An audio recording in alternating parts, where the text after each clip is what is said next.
Monseigneur de Romanay, évêque du diocèse aux armées françaises. Monseigneur Verny, évêque auxiliaire de Paris et en charge de la lutte des abus sexuels. Monseigneur Delannoy, évêque de Saint-Denis de France. Monseigneur Ravel, évêque du diocèse de Strasbourg.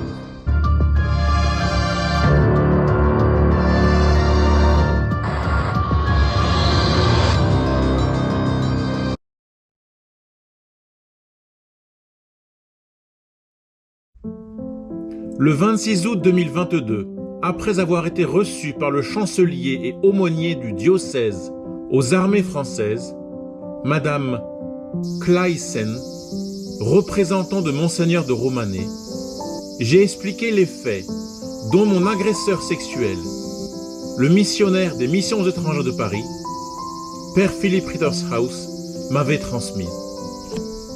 Il a été dit ceci.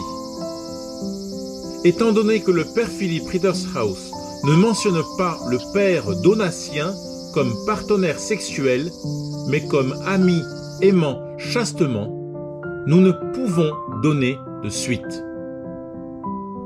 Entendu, je vous remercie. Moi, je fais confiance à Père Philippe. Rien à dire. 6 septembre. Monseigneur Verny et Monsieur Lenalio nous reçoivent, mon avocate et moi. Entretien glaçant lorsque j'ai évoqué le cas des prêtres et partenaires sexuels de Père Philippe Rittershaus. Pour être franc, je pensais que Monseigneur Verny était l'évêque du Père Laurent. Voilà pourquoi je souhaitais, entre autres, le rencontrer. Après lui avoir révélé les monstrueuses informations, Monseigneur Verny m'a répondu ceci. Oui, je suis au courant de Père Laurent. Il a par ailleurs décidé de prendre une année sabbatique, un temps de réflexion. Puis, ne comprenant pas pourquoi un prêtre peut prendre une année sabbatique. Ah oui, excusez-moi, il faut encore que je vous rafraîchisse la mémoire. Mais le grand Timothée que je suis, vivant dans les terres reculées du Japon, loin de toute cette réalité écœurante, je ne savais pas et vos histoires, et cette sciase, et les abus, etc., etc. Bref, donc, j'ai demandé à Monseigneur Verny pourquoi le Père Laurent ne peut pas être remis à l'état laïque.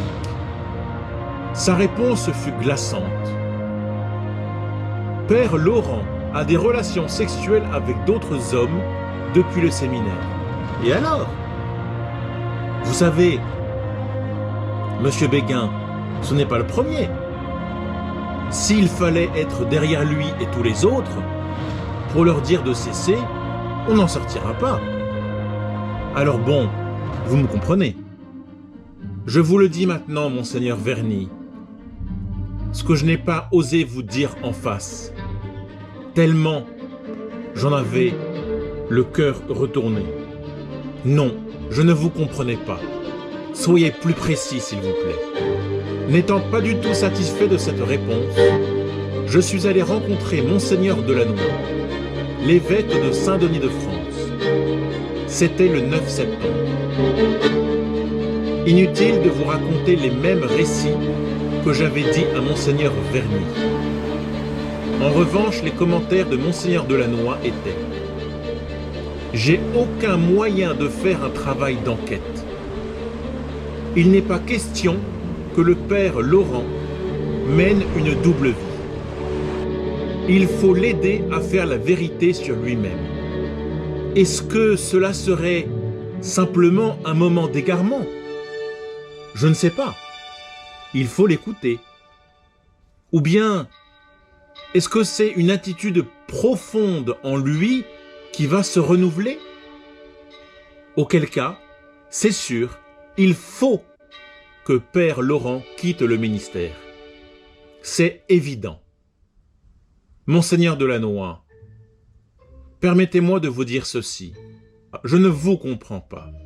Comme vous me l'avez expliqué, monseigneur Delannoy, Père Laurent a été démis de ses fonctions en juin 2022, puis mis à l'écart pour une durée de 1 an, pour réfléchir, à la suite de beaucoup de problèmes concernant son sacerdoce et ses rapports sexuels avec beaucoup d'hommes, et ce depuis le séminaire, dont un homme bien connu en France, qui fut son petit ami.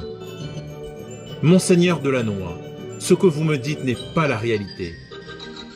Le 11 septembre, Monseigneur Ravel, évêque du diocèse de Strasbourg, et sa secrétaire, Madame Cardozo, accompagnée de l'archiprêtre de la cathédrale de Strasbourg, Père Mudinger, m'ont reçu afin de dénoncer les faits qui accablent aussi bien les missions étrangères de Paris que l'Alsace.